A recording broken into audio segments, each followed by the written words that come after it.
থেকে পিঁপে নামিয়ে নিয়েছি। আমরা সকলেই কিন্তু জানি যে পিঁপে খুবই উপকারী একটা সবজি। পেটের বিভিন্ন রকম সমস্যার সমাধান করে কিন্তু এই পিঁপে, আর কোষ্ঠকাঠিন্য সমাধান করে এই পিঁপে। তো পিঁপে আমাদের কাছে কিন্তু খুবই উপকারী একটা সবজি। আজকে পিঁপে দিয়ে এমন একটা রেসিপি আপনাদের বানাবো, এর আগে আপনারা বানিয়ে খেয়েছেন কিনা জানি না, তবে খেতে হয় কিন্তু দারুণ। আপনারা একবার অবশ্যই পুরো ভিডিওটা প্রথম থেকে শেষ পর্যন্ত দেখবেন।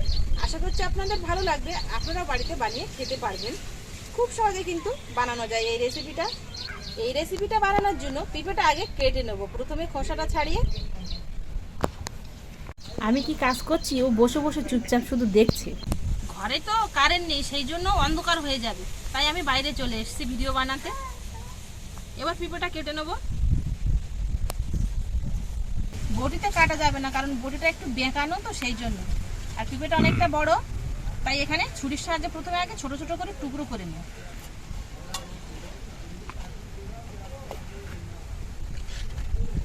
টুকরো করে নিলে কাটতে সুবিধা হবে।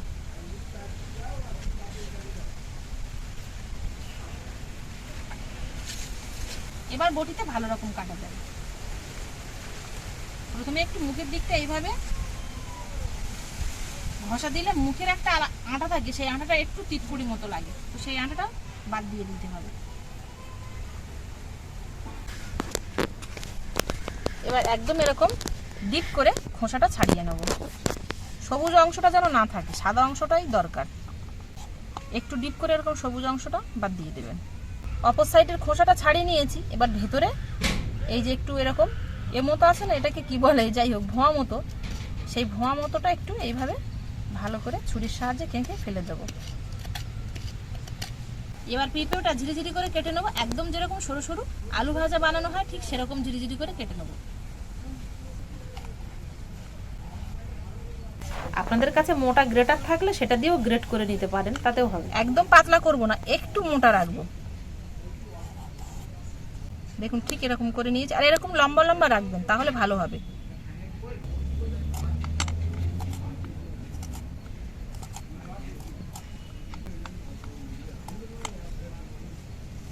দেখুন ঠিক এরকম করে কেটে নিয়েছি।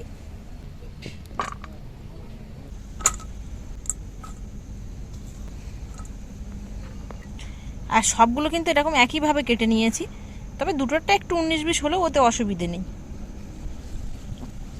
দেখুন বাইরে ঝমঝমিয়ে বৃষ্টি পড়ছে, তার জন্য হুড়োতাড়া করে ঘরে চলে এলাম। পিঁপেগুলো কেটে নেওয়ার পরে পরিষ্কার জল দিয়ে 2-3 বার একটু ধুয়ে নিতে হবে। এবার এই সাইডে আমি গ্যাসের উপরে একটা পাত্র বসিয়ে দিয়েছি, এর মধ্যে জল সমেত পিঁপেগুলো দিয়ে দেবো। এবার ঢাকনা চাপা দিয়ে 3 মিনিট থেকে 3.5 মিনিট পর্যন্ত সেদ্ধ করে নেব। এর বেশি সময় লাগবে না। দেখুন তার মধ্যে পিঁপেগুলো সেদ্ধ হয়ে গেছে। একটা খুন্তির সাহায্যে তুলে আপনাদের দেখাচ্ছি। এই দেখুন হাতে চাপ দিলেই কিন্তু এরকম 90%-এর বেশি সেদ্ধ হয়ে গেছে। এরকম সেদ্ধ করে নামিয়ে নিতে হবে। এবার একটা ছিদ্রযুক্ত থালার মধ্যে বা যে কোনো পাত্রের মধ্যে ছিদ্রযুক্ত আপনারা জলটা ঝরিয়ে নেবেন। পুরোপুরি জলটা ঝরে গেলে আর একটু খেলিয়ে দেবো, তাহলে তাড়াতাড়ি ঠান্ডা হয়ে যাবে। এবার একটা কড়া বসিয়ে দিয়েছি, এর মধ্যে দিয়ে দেবো পরিমাণ মতো ঘি, প্রায় 1/2 কাপ মতো ঘি দেব। ঘিটা গরম হয়ে গেছে, কড়াটা একটু সাইডে লাগিয়ে নেব। এবার দিয়ে দেবো একটা তেজপাতা, আর দিয়ে দেবো 1/2 কাপ মতো কিশমিশ আর কাজু। কিশমিশ কাজুটা ঠিক যতটা বানাবেন সেরকম একটা মাপ অনুযায়ী আপনারা দেবেন। এবার দুটো উপকরণ আগে ভালো করে ভেজে নেব। তারপরে একেবারে পোড়া পোড়া না, একটু হালকা এরকম ফ্রাই হলেই দেখুন কিশমিশগুলো ফুলে উঠেছে আর বাদামগুলো হালকা একটু ভাজা ভাজা হয়েছে। এরকম হলেই হবে, এর থেকে বেশি পোড়া করবেন না। এবার এর মধ্যে জল ঝরিয়ে রাখা পিঁপের কুচিগুলো দিয়ে দেবো। পিঁপের কুচিগুলো দিয়ে বেশ কিছুক্ষণ নাড়াচাড়া করে নিতে হবে, কারণ কিছুক্ষণ নাড়াচাড়া করার পরে দেখবেন পিঁপে সেদ্ধ করার সময় কিন্তু জল টেনে নেয়, সেই জলটা শুকিয়ে যাবে আস্তে আস্তে। তো ধীরে ধীরে সেইভাবে কিছুক্ষণ একটু খেলিয়ে দিয়ে রান্না করে নিতে হবে। আর দেখুন কতটা জল বেরিয়েছে 1 মিনিট থেকে 2 মিনিট পরে। এই জলটা কিন্তু পুরোপুরি শুকিয়ে যাবে, তাহলে ঝরঝরে হবে। এবার কিছুক্ষণ এইভাবে মিডিয়াম ফ্লেমে রান্না করে নেব। মিনিট 2 রান্না করলে জলটা শুকিয়ে যাবে। 2 মিনিট মতো ভেজে নিয়েছি নেড়ে চেড়ে। এবার এর মধ্যে আমি 2টো এলাচের মুখ ফাটিয়ে দেবো। এটা চাইলে আপনারা নাও দিতে পারেন, তবে ফ্লেভারের জন্য এটা কিন্তু খুব ভালো হবে। আর দিয়ে দেবো 3 চামচ মতো চিনি।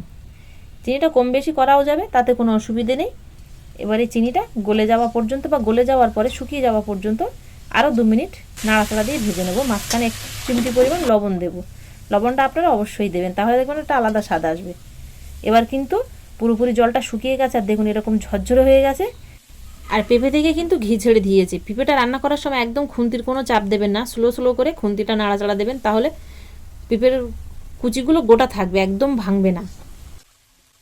এবার পেঁপের সীতাভোগ বলুন বা পেঁপের পোলাও, যাই খুশি বলুন না কেন, এটা খেতে কিন্তু অসাধারণ হবে। এবার নামিয়ে নেওয়া হয়ে গেছে।